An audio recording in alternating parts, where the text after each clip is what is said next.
আমাকে বলো যে ফ্যান্টাসি বা এই যে ছোটবেলা, হ্যাঁ, এলিয়েন এইসব ব্যাপার স্যাপার, মানে তুমি কতটা ফ্যান্টাসিতে বিশ্বাস করো, বা ছোটবেলার কোনো বই বা যেটা তোমার বা ক্যারেক্টার যেটা তোমার খুব ক্লোজ টু ইয়ার হার্ট?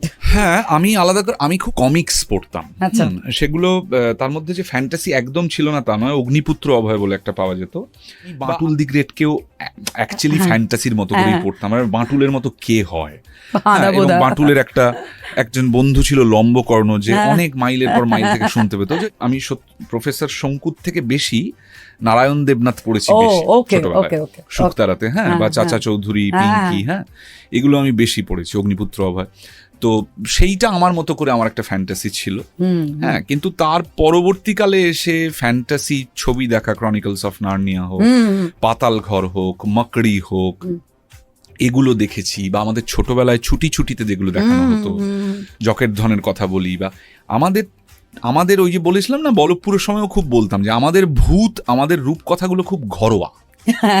হ্যাঁ, মানে আমাদেরটা না, মানে আমাদের জিনিসগুলো অত বড় বড় জিনিস নয়, অ্যাভেঞ্জার্স এর মতো নয়, স্পাইডারম্যানের মতো নয়। আমাদের সুপার হিরো, সুপার হিরোইন, আমাদের ভূত, আমাদের পেতনি সব আমাদের পাশেই থাকে।